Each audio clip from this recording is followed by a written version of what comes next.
안녕하세요, 케빈입니다.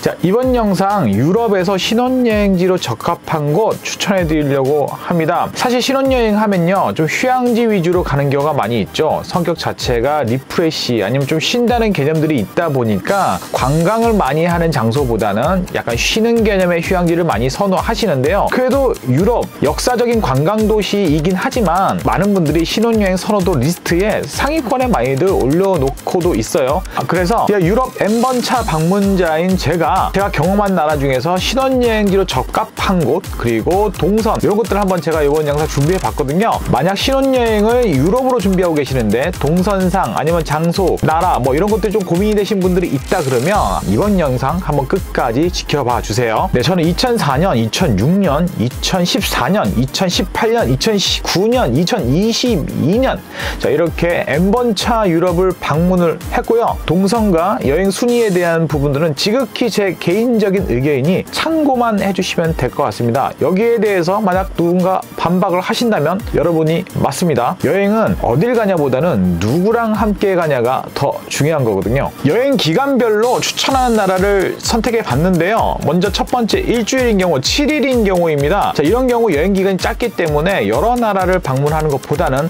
한 나라만 방문하는 것을 좀 권해드리고요. 저는 첫 번째 순위로 바로 이 나라 이탈리아를 선택을 했습니다. 제가 1위로 이탈리아를 선택한 거에 대해서 의아하게 생각하신 분도 계실 거예요. 프랑스가 더 낫지 않나? 파리가 더 낫지 않나? 제가 이탈리아를 첫 번째 순위로 꼽은 이유는요, 여행의 이동 동선을 고려할 때 프랑스보다 이탈리아가 낫지 않겠나 이렇게 생각을 해서인데요. 파리, 로마 둘 다 여행해야 될 곳이 많은 관계로 여행에 대한 퀄리티는 거의 비슷합니다. 다만 이 주변 도시들을 고려했을 때 이탈리아가 좀 더 낫지 않겠냐 이렇게 생각을 한 건데요. 제가 생각한 이동 동선은요, 베네치아, 피렌체, 토스카나 지역을 돌고 로마로 온 후에 로마에서 3박 정도, 4박 정도 이 정도면 로마를 거의 다 보게 되거든요. 그리고 남부 지역이 조금 가보고 싶다 그러시면 하루 정도 당일치기로 남부 투어를 신청해서 소렌토, 포지타노, 아말피 지역을 다녀오시면 7일을 알차게 보내실 수 있을 것 같아요. 만약 그래도 신혼여행인데 휴양 부분이 좀 아쉽다라고 생각하신 분도 있으실 거예요. 이런 부분들은 로마로 인을 하고 로마 아웃을 선택한 다음에 한 3일에서 4일 정도를 남부 지역인 소렌토, 포지타노, 아말피 이쪽 지역을 여행을 하셔도 될 것 같아요. 아시다시피 포지타노, 아말피는 세계적으로도 유명한 휴양지이기 때문에 이쪽 지역에 일정을 배분을 해도 크게 무리는 없을 것 같습니다. 개인적으로는 숙소는 소렌토가 전 좋았던 것 같고요. 포지타노도 가성비는 떨어지지만 금액이 상당히 좀 높습니다. 그래도 신혼여행이면 뭐 한 그 정도 금액 한번 투자해보지 않을까 생각도 듭니다. 자, 두 번째 추천 여행지 파리입니다. 사실 우선순위 인기도에선 파리가 로마보다 더 인기가 많죠. 제가 동선 때문에 로마를 좀 더 1순위로 추천해 드렸던 거고요. 파리, 자, 듣기만 해도 블링블링하고 낭만이 흐를 것 같은 도시입니다. 투리스트 애트랙션 또한 굉장히 많이 있죠. 로마만큼 많이 있습니다.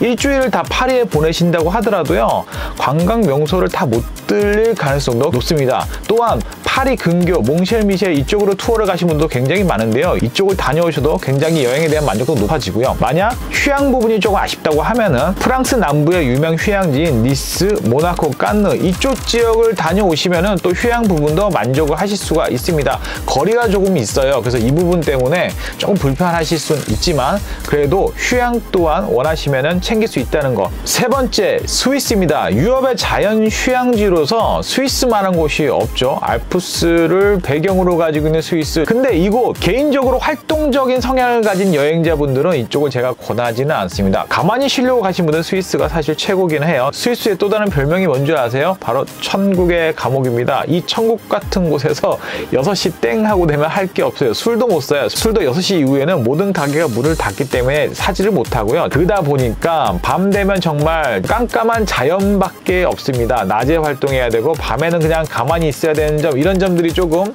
아쉽죠. 그래서 저는 개인적으로 스위스를 방문하고 싶은 분이 계시다면 다른 나라를 같이 경유해서 가시면 어떨까라는 생각을 합니다. 예를 들면 파리 4일, 스위스 3일 뭐 이런 식인 거죠. 저도 사실 스위스를 여행할 때 처음에 2박을 생각하고 들어갔었는데 너무 좋았어요. 정말 천국 같은 휴식을 맛봤거든요.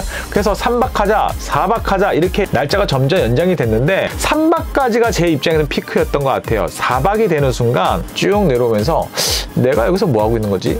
라는 생각이 들더라고요. 아니나 다를까 스위스의 별명이 천국의 감옥이라니 이게 보통 다 느끼는 감정인 것 같습니다. 그래서 활동적인 분들은 스위스를 전체 7일 여행하시는 것보다는 한 3일 정도만 여행하시고 나머지 4일은 근처 파리나 로마 아니면 뭐 멀리 있는 바르셀로나 이런 식으로도 나라를 나눠서 여행하시는 게 어떨까 개인적으로 추천해 드립니다. 순위에는 들지 못했지만 그래도 옵션으로 괜찮은 여행지가 있어요. 런던, 바르셀로나 이쪽 두 지역이 괜찮을 것 같고요. 바르셀로나 같은 경우에는 또 비행기를 타면 가까운 거리에 이비자가 있기 때문에 이쪽 가서 휴양하시다가 바르셀로나 한 3, 4일 또 여행하셔도 될 것 같고요. 런던 같은 경우에는 위에 에딘버러 여기가 중세 느낌 느끼기에 굉장히 좋습니다. 유럽의 중세 느낌의 단연 탑이 이제 거의 프라, 부다페스트 뭐 이런 쪽 많이 추천들 하시는데 저는요 스코틀랜드 에딘버러 빠지면 정말 섭섭하다고 생각할 정도로 에딘버러 적극 추천합니다. 그래서 런던도 런던 근교 그 다음에 에딘버러 다녀오면은 7일 정도가 충분히 채워지기 때문에 런던도 개인적으로는 괜찮을 것 같아요. 끝으로 유럽의 가장 대표적인 신혼여행 휴양지가 산토리니인데요. 이곳을 7일 일정에 왜 추천을 안 하냐? 한국에서부터 이동 거리를 생각하면 여기 7일 있자고